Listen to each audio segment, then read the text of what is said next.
Good day to be indigenous. Get up, stand up. They are going to become more brutal. Couldn't cut, hitting cut again. Because all the hippies were trying to be Indians anyway. They're going to become more repressive because it's a matter of dollars and their illusionary concepts of power. Hey, Victor. We must live in balance with the earth. And also with recent happenings at Wounded Knee. I am awake. Welcome to Native Roots Radio presents I'm Awake, and I'm your host, Wakanja Hade.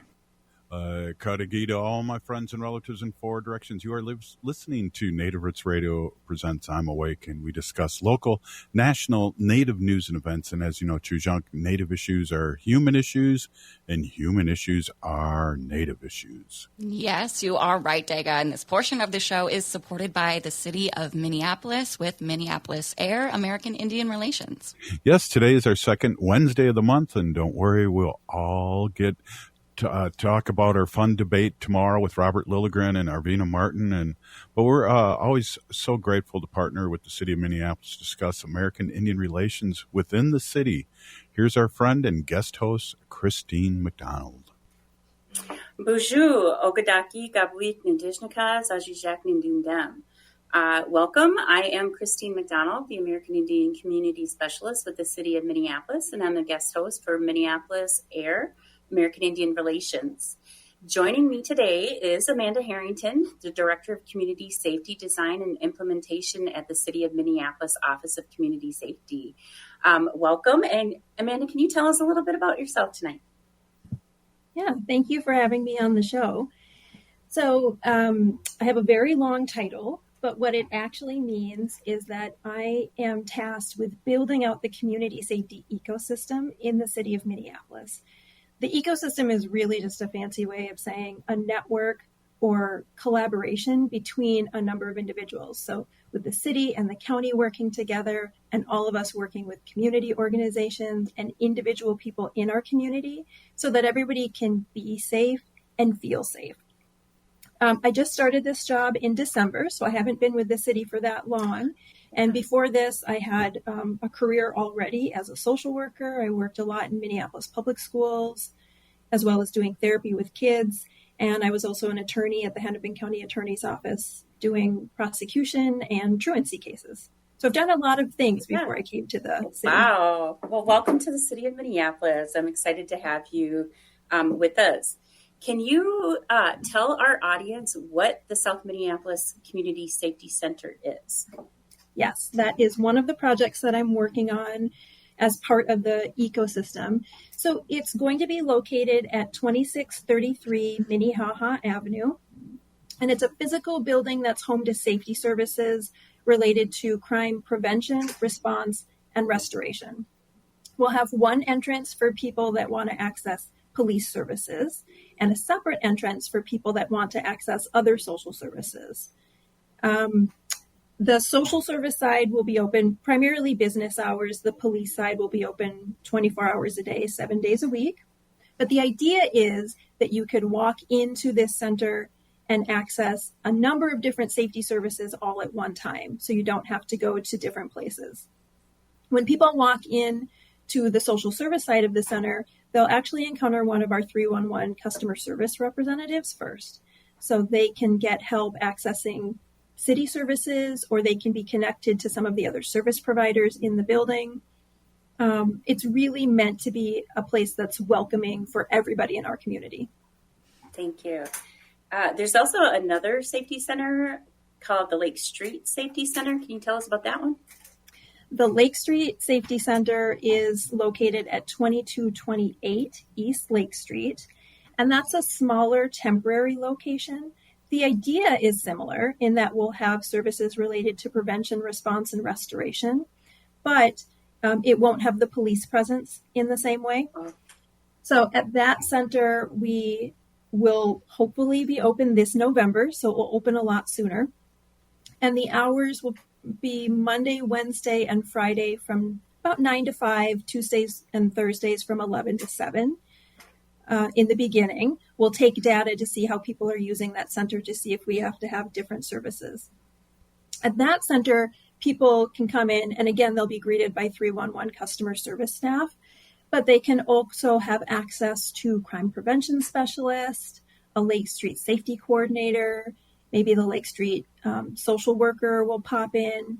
We'll have staff from Let Everyone Advance with Dignity in the space, community navigators, a community city attorney. So a lot of different groups working together, and also GMCC, which is one of our opioid prevention providers.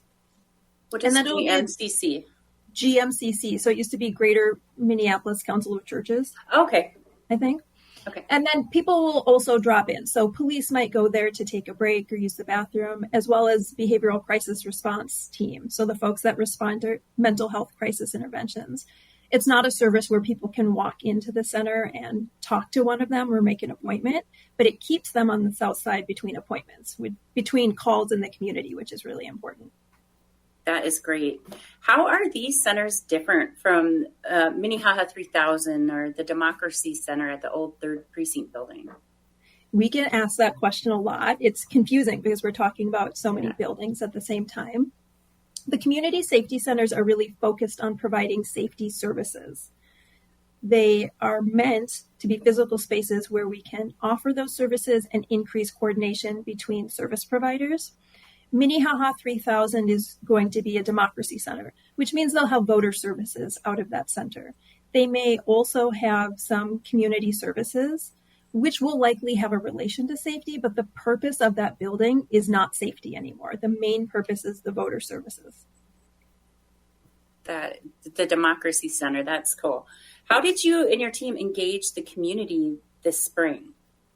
We had a ton of events in the community this spring. We had over 40 opportunities to interact with people, and we tried to do lots of different tactics to reach people because one strategy doesn't work for everybody. Mm-hmm. So we had an online survey, of course, but we also had in-person meetings and a virtual meeting.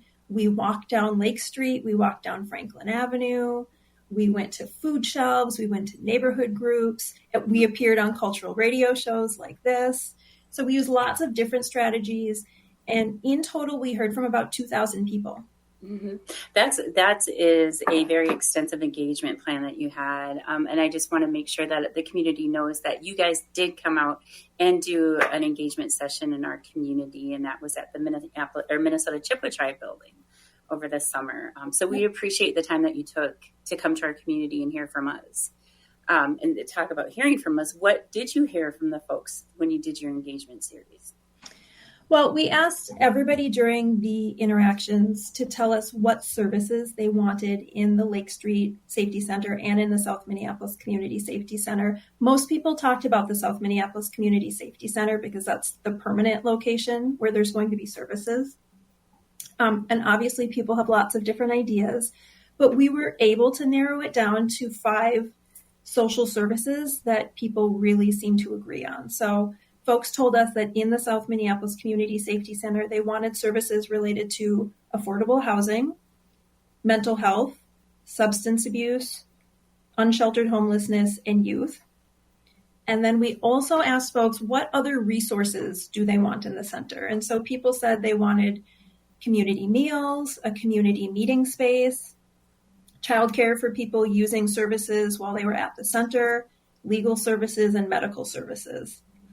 We also asked people to tell us what those mean, because when I say mental health, that might mean something different than if you say mental health. So we got some of that information. Quite honestly, there's a lot that we heard from people, and so you can read the full report on our webpage, which people can access by going to minneapolismn.gov/community-safety-centers. That's great that people can come back. And is there any more opportunity to provide feedback, or right at this point, they're just looking at what other community members have provided? Well, we got all of the initial feedback, but we promised the community that we'd come back out this fall to tell folks what we heard and to tell them how we used their information. So people should see opportunities from us in the next coming weeks for us to come back out to their neighborhood groups or organizations. Great. We're going to take a quick break. Thank you. Hey, we'll be right back. You're listening to Minneapolis A.I.R on Native Roots Radio. Oh.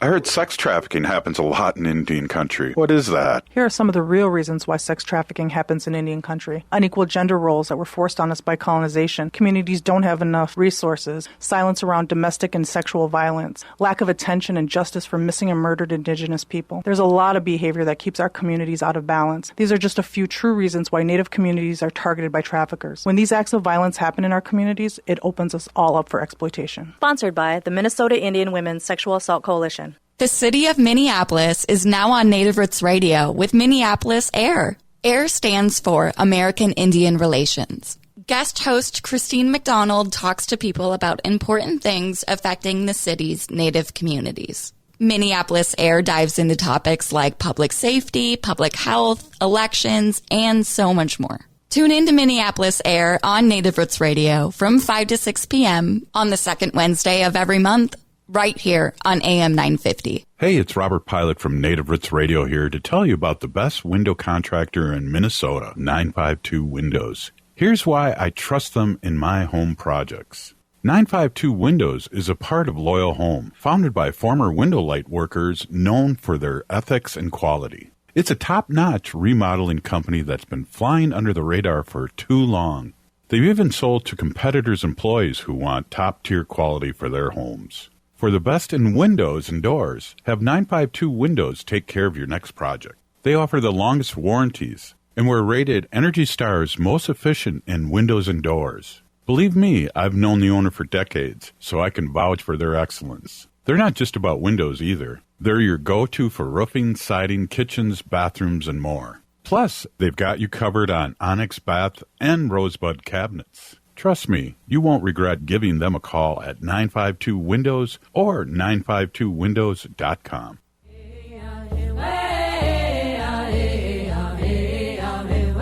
Hi, this is Governor Walz. Thank you for listening to Native Roots Radio. And we're back to Native Roots Radio presents I'm Awake, and this is Robert Pilot. This portion of the show is supported by the city of Minneapolis with Minneapolis A.I.R American Indian Relations. And here's our guest host, Christine McDonald. Welcome back. I am Christine McDonald, American Indian Community Specialist with the city of Minneapolis and guest host tonight. And joining me is Amanda Harrington, who is the Director of Community Safety Design and Implementation at the City of Minneapolis Office of Community Safety. Before we left, we were talking about some of the engagement work that you did over the summer and went out to the different communities and heard from a bunch of folks. Can't remember the exact number, but you did a lot of work. You and your one other person in your office, you guys covered a lot of space and a lot of people. How is your team using the input that you got from the community? Yeah, we analyzed the information, and again, the full report is available online, but we took those categories that I just mentioned and we issued requests for information, RFIs we call them, so that community organizations could tell us how could those services actually look, how would it work in the center. And so we got 25 responses for organizations that told us how services might work at that 2633 Minnehaha location. And that is helping us to narrow down what actual services we're going to have in the center for the phase 1 opening next year. So what services can people get at the permanent location? We narrowed it down from that was a really long list of services that the community said they wanted in the center. So what we're planning on having when we open are services related to domestic violence, mental health, youth. And then another thing the community said was important was culturally specific community navigators. They wanted folks who look like them, who speak their language and know about resources in the community. So that'll be one of the resources we have in there. And then the other piece actually really goes well with one of the commercials that you had up was services related to human trafficking. We know that's a big issue in our community. And so we're going to be issuing requests for proposals to have those services in the center, and those should be coming out in the next few weeks. Okay, great. That'll be good. I'll have to look for that so I can pass that along to some of the folks that we know in the community. When will the permanent location open? I'm hoping that the permanent location will be open the summer of 2025. This is my first time dealing with kind of property and construction, and so I'm constantly learning that the deadlines are not what I expect, but my hope right now is about this time next year. So when that opens, will the temporary location close? That's a really good question. It's not going to close exactly when the South Minneapolis Community Safety Center opens. We have a 2-year lease on the Lake Street Safety Center, and so there will be some overlap. We were trying to balance the needs of the community by having some immediate activation in that space, also trying to stay within the budget that we've been provided and be responsible stewards of taxpayer money. So we've got 2 years, and that should open November of this year. So, and then what services are people going to be able to get at the temporary location that's going to be on Lake Street? Yeah, that one will be a little bit different because, like I said, it's a smaller space. So on that one, folks will have access to different services on different days. People will have probably office hours, but we'll have a crime prevention specialist in the center, community navigators who are not maybe what people think. These community navigators are folks who help people who have been victims of crime, so they can really support people after some harm or crime has occurred. Are those the navigators that are currently employed with the Office of Community Safety? Yes, exactly. Okay. Yep. So they'll have some representation there. Lead staff, like Let Everyone Advance with Dignity. So they deal with kind of livability issues in that Lake Street area. The Lake Street Safety Coordinator, which is a new position. I think that person just got hired and will be starting soon. Coordinator. Okay. And then I mentioned GMCC, that'll be handling opioid kind of substance use disorders. Minneapolis Police will be in there just for office hours, maybe 3 hours a week, so not that much. And then other behind the scenes folks will be there, like behavioral crisis response that the public can't access, but they can use that as an office space between calls. Mm-hmm. I think that'll be important for folks to get to know that Minneapolis does have a behavioral crisis response assistance. I don't know that everybody is aware. Is that still, do we have a specific organization that does that work? Yeah, the city actually contracts with Canopy Roots. Okay. And so Canopy Roots is has a bunch of mental health providers. And so if somebody calls 911 and 911 staff determine that it's a mental health crisis, they will most likely dispatch somebody from Canopy Roots or the behavioral crisis response team to respond to that in community instead of a police officer. Mm-hmm.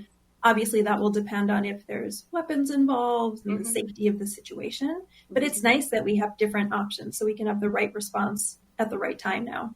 Yep. And then also knowing that they're there, like I myself have seen them responding to a situation before police got there. I think that is just an amazing addition to our safety response that we've had. So it's good to know that they'll be at that safety center. So can people get assistance in Spanish or any other language? We're hoping at both of the centers to have bilingual staff so that people can come in and speak with somebody in their home language, whether it's Spanish or Somali, whatever. And if we don't have bilingual staff there at the time, the city always has access to free interpreter services. Does immigration status matter when people go in seeking services?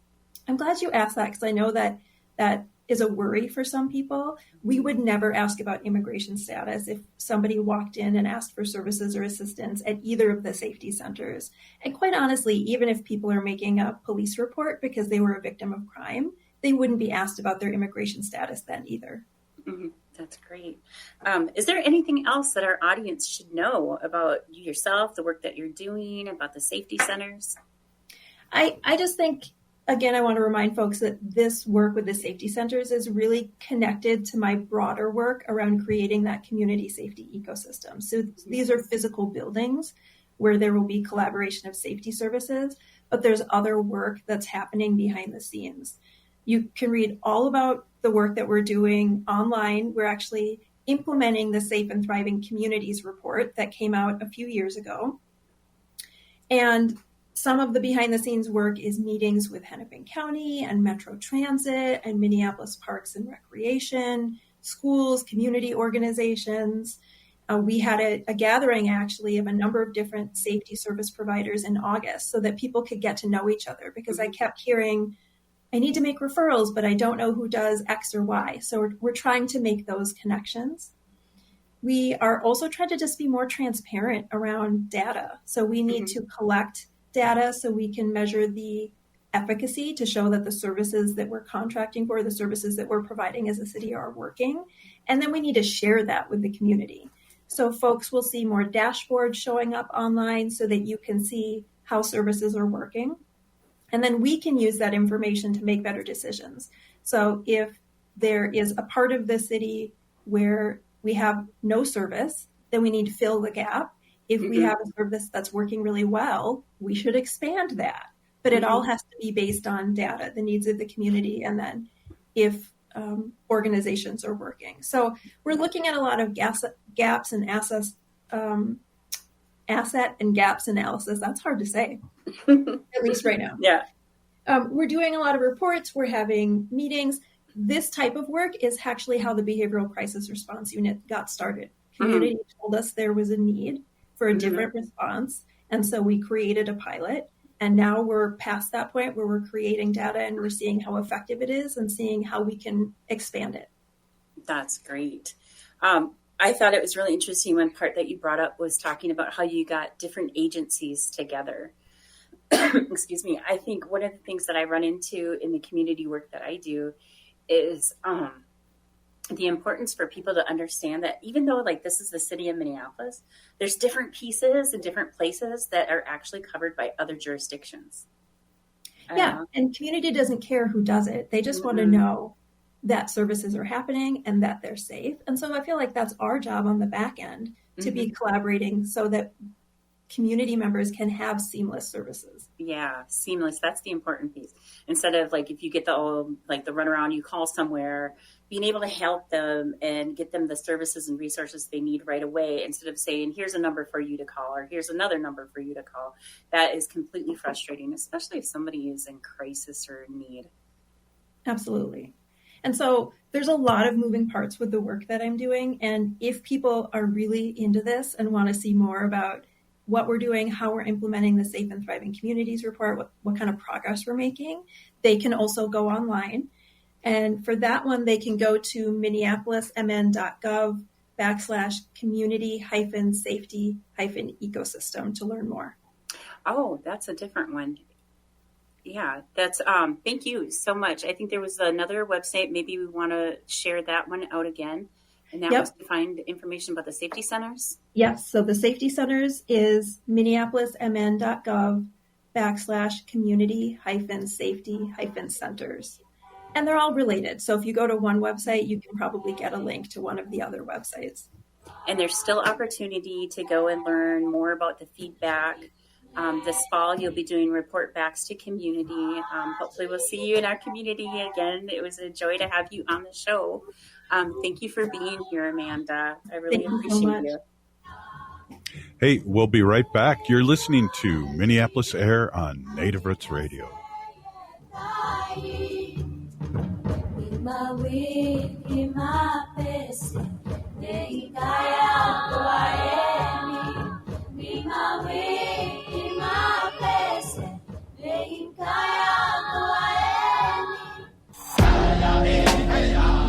Hi, this is Representative Sharice Davids from Kansas. I'm Ho Chunk, and you're listening to Native Roots Radio. And we're back to Native Roots Radio presents I'm Awake, and this is Robert Pilot.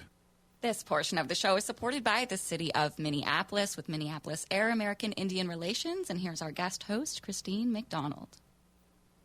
Good evening. I'm Christine McDonald, American Indian Community Specialist with the City of Minneapolis, and I'm your guest host for Minneapolis A.I.R.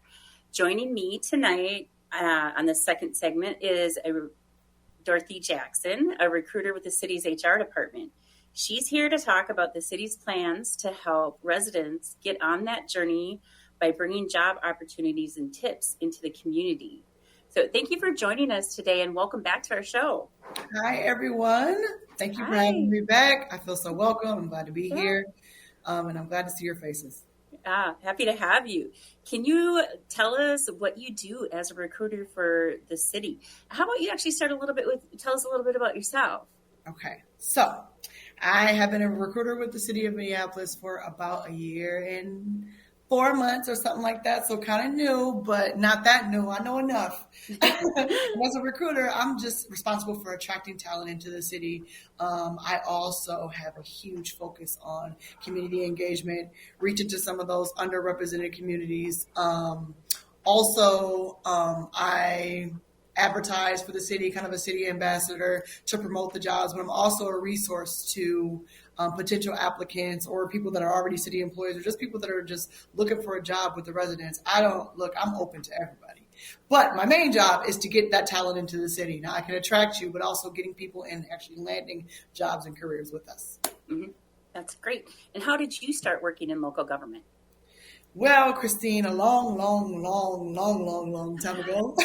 Not that long ago. I was in the city youth program called Step Up. As a youth, I didn't have the opportunity to go straight to college after high school.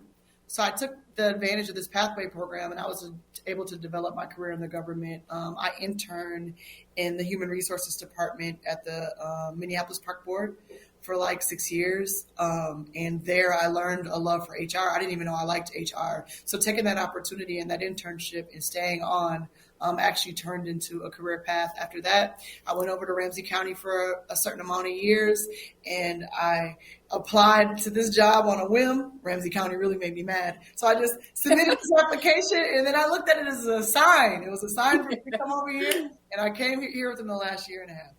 Oh, that's amazing. Yeah, I think I mentioned before I was in city HR, and I never seen myself going into HR. It was just kind of by accident the same way. I applied for a different job at another organization, got into HR, and I loved it. And I was with the city's HR department for 13 years. So I hear you. You didn't realize that it was going to be as exciting as it really does end up being.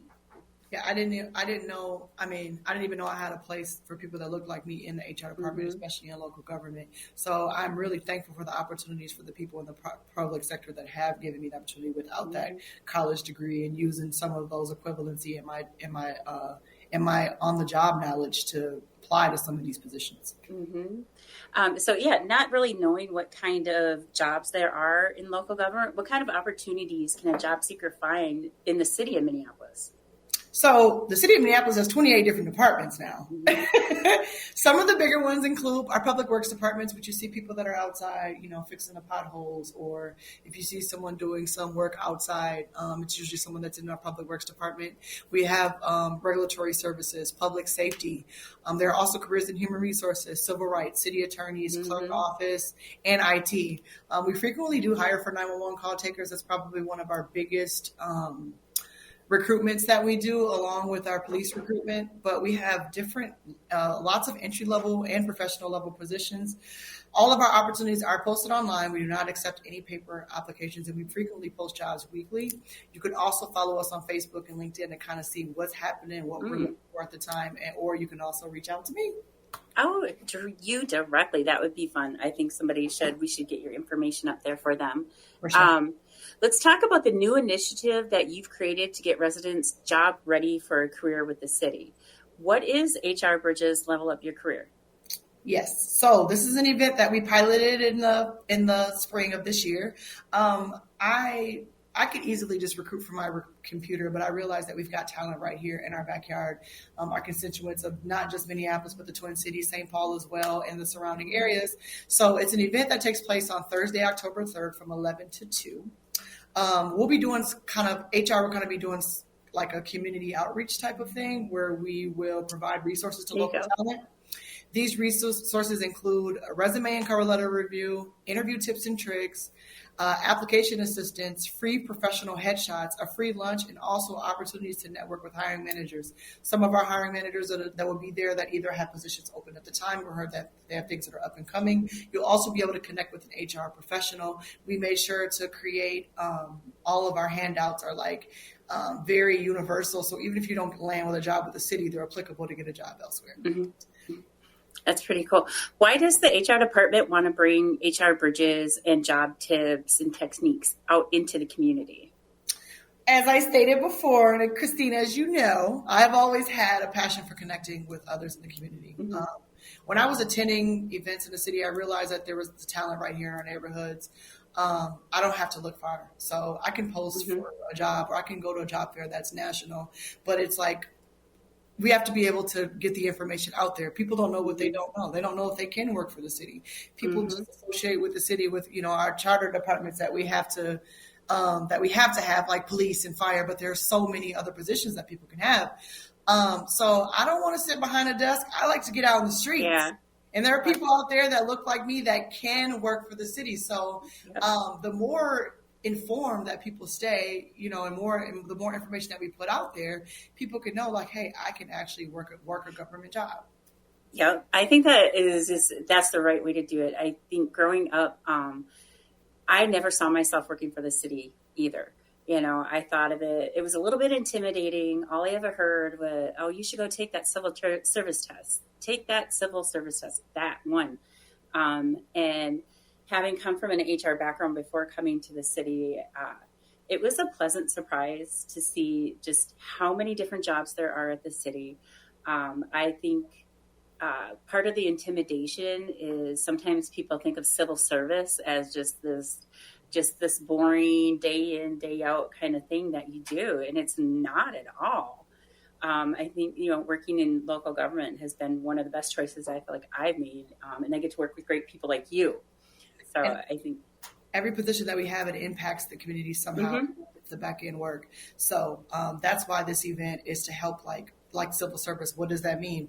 A lot of these things, a lot of these terms we think are plain language, and it's like we have to get out there and let people know our process, which can help them beforehand. I don't want to get you afterwards, after you were denied. I want to catch you in the beginning and get you ready and prepared to to apply yourself. And the importance that representation matters, in every job across the city, not just in certain high level decision making, but everywhere across the enterprise. Yes. What can residents expect when they attend HR Bridges? Well, residents can expect an open door to any information they need to present their best selves. This is an opportunity to ask any questions or get insight from HR professionals before you apply for a job, so you won't feel penalized. Sometimes you submit an application and you don't really want to reach out to anyone or don't know who to reach out to.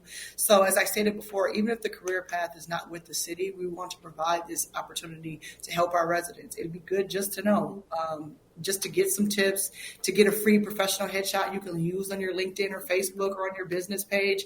I just think that these are services that we should provide in hopes that it can turn into something bigger or something ongoing that we're doing, once a month or something. Mm-hmm. So I did notice that you were on previously talking about an event that you had on the north side. Mm-hmm. And so how did that go? Does that play into why you're able to do one on the south side? And will there be more of these events?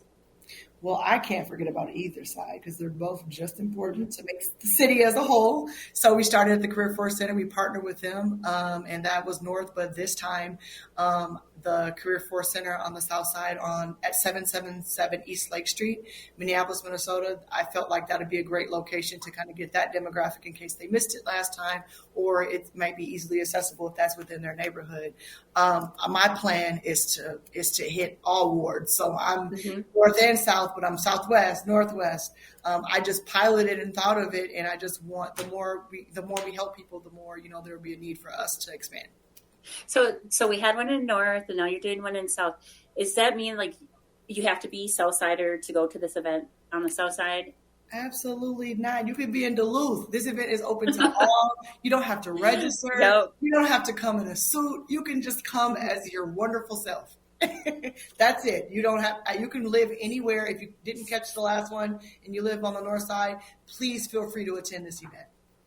So for those who are looking to become a Minneapolis employee, what are some of the benefits of working for the city? So we've got a lot of benefits. First of all, we've got a pension. We've got, paid time off. We've got sick time. We've got vacation time. Outside of that, there's some tuition reimbursement options.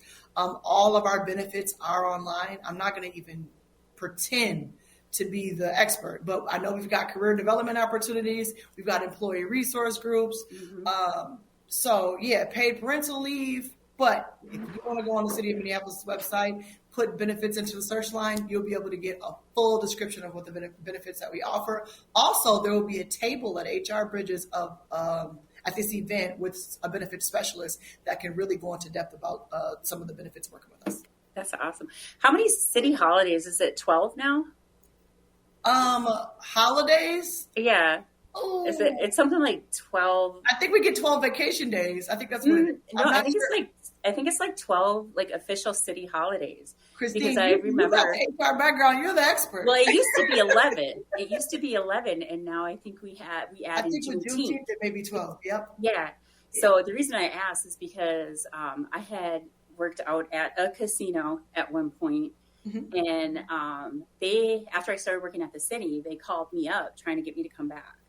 And they were trying to like sugar it all up and be like, and we can even give you 10 vacation days to start with. And I was like, I get 11. I get 11. Well, now I get 12.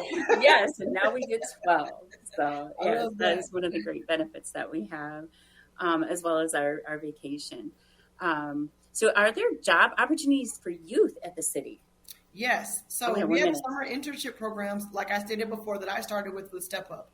But there are opportunities to work throughout the school year. When the internship was over, I advocated for myself in HR to stay with Step Up, and I was a Step Up kid for a while. Also, Urban Scholars, I can kind of get into that. That's our college internship program. It's a 12-week program. It's a really reputable, really nice program that we do in the summer that could potentially lead to employment afterwards as well.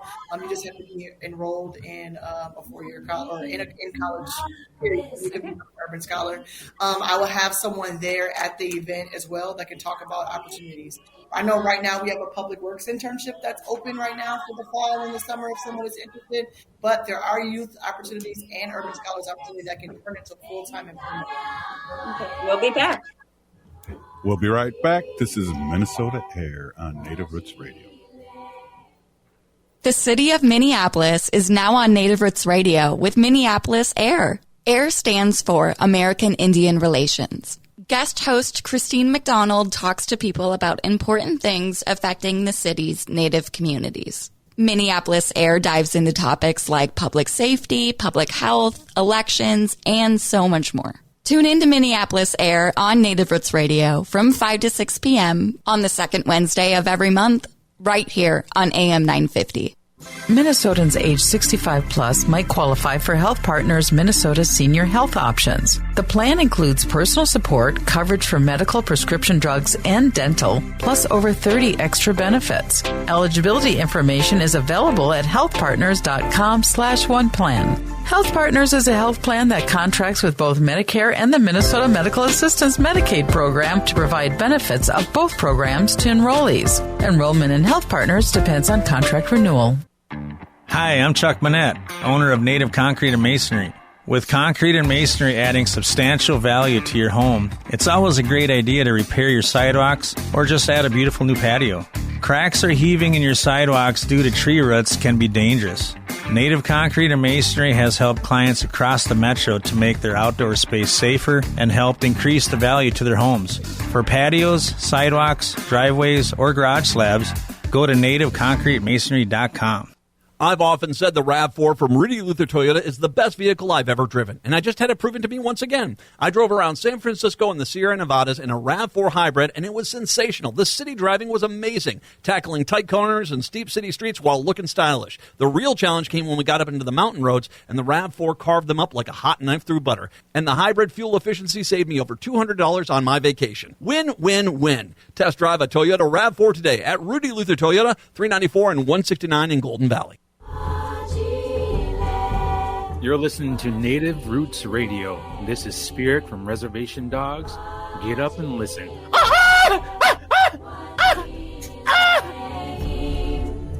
Welcome back to Native Roots Radio presents I'm Awake, and this is Robert Pilot. This portion of the show is supported by the city of Minneapolis with Minneapolis A.I.R American Indian Relations. Here's our guest host, Christine McDonald. Welcome back. I'm Christine McDonald, American Indian Community Specialist with the City of Minneapolis. And we are rejoining our conversation with Dorothy Jackson, who is a recruiter with the City of Minneapolis Human Resources Department. Before we ended our last segment, we just got into a little bit about some of the opportunities for youth at the City of Minneapolis. You mentioned Step Up, you mentioned our Urban Scholar program, and I think there was one that was newer to me that I hadn't heard about before, and I think that was the Public Works program. Public Works has internships that they do every year. There's one that's actually open on our website right now. So that's an internship opportunity that someone can apply to. But every summer we do have youth opportunities. I do know that our CPED department, and also civil rights, which is now coming to HR, Urban Scholars, we will be kind of like hosting Urban Scholars with HR, with civil rights this year, coming summer. But a lot of opportunities have turned into like actual employment, and we can't guarantee employment, but it still gives you that on-the-job knowledge and also helps you network and could help, pave like a career pathway for you. Yeah. So Nick No, who is the deputy director of my department, Neighborhood and Community Relations, was actually an Urban Scholar who stayed on and worked his way up into deputy director of our department. So there are some really great stories that come out of the work that we've been doing with these programs. For the Step Up program, do you know what the ages are for that? If I'm not mistaken, I think that age group is from 14 to 21. I will confirm, but I do know that it is for mostly high school kids. Yeah. That's when I started, but I kind of stayed on a little while after when I was a young adult. And then Urban Scholars is for college students. There will be someone at the event to discuss our pathway programs, Urban Scholars, and our Step Up, also our Step Up team. Somebody will be there to kind of talk about those opportunities. They are in the summer usually, but it's always good to kind of like plant that seed and to get connected with someone to get some more information. Especially now, do you know what time of the year the applications open for Step Up?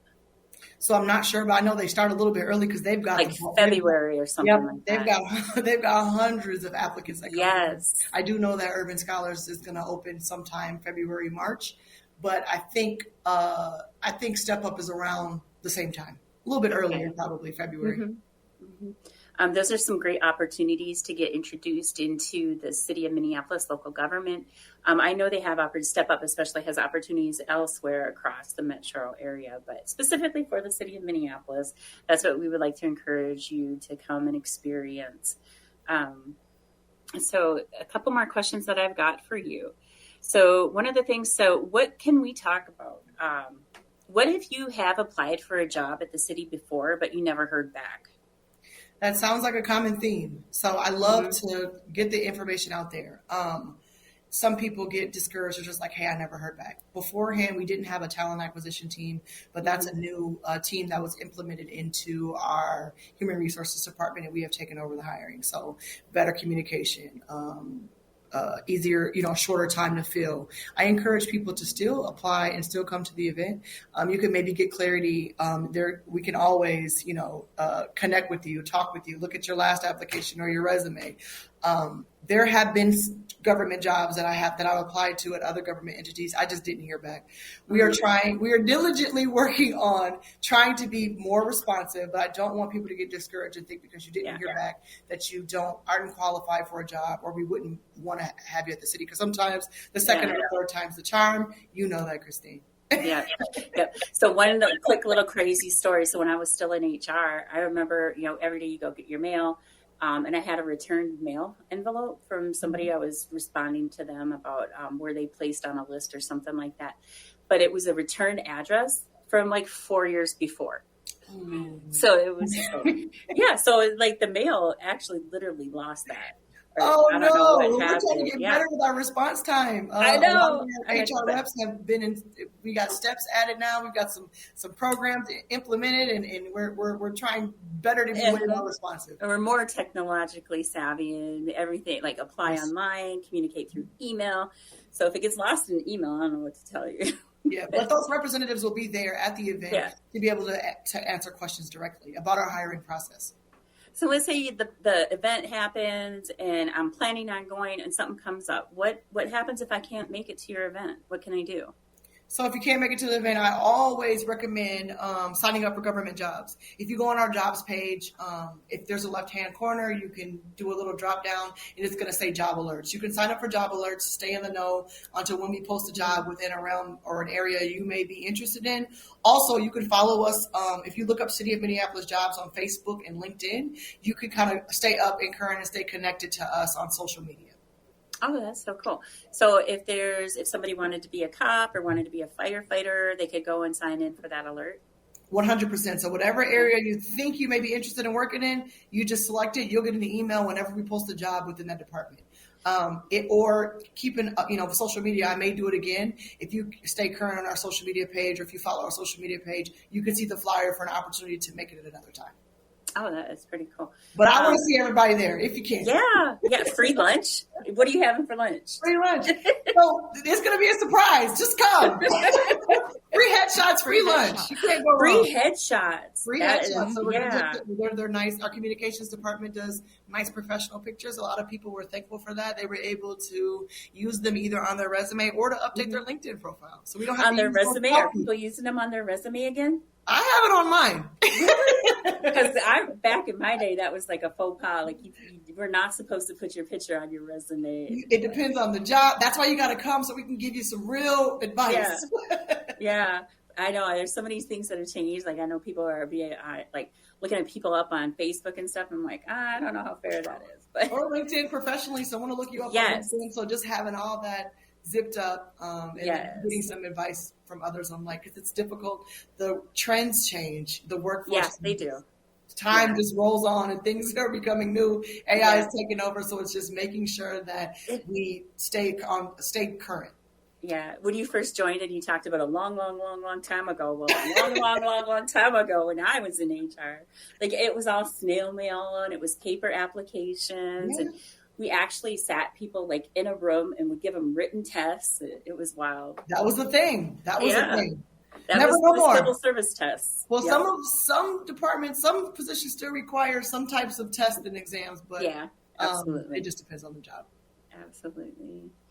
So can you tell us where we can get more information on upcoming opportunities and resources? So, like I stated, always log on to cityofminneapolisjobs.com. That's where all of our jobs will be posted, all of our opportunities, even our internships are on there. So logging on to there, signing up for job alerts, and following City of Minneapolis Jobs on LinkedIn and Facebook.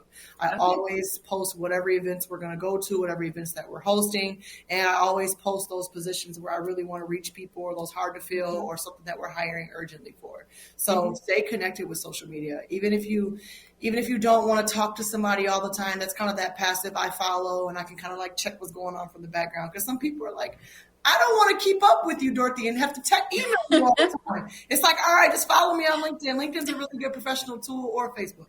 Oh, okay. That is fantastic. Thank you so much. I really enjoy having you on the show. And I hope to see you at that event or another future event in the community. It's always a pleasure. Remember, everyone, it'll be Thursday, October 3rd at 77 West East Lake Street. We will be there from 11 a.m. to 2 p.m. Thank you so much. Thank you. Thanks for having me. Wow, great show again, Christine. This has been Minneapolis A.I.R. Along with Native Roots Radio. We'll see you soon, and a big peeny gigi to all the guests out there. We're still here. We are the seventh generation.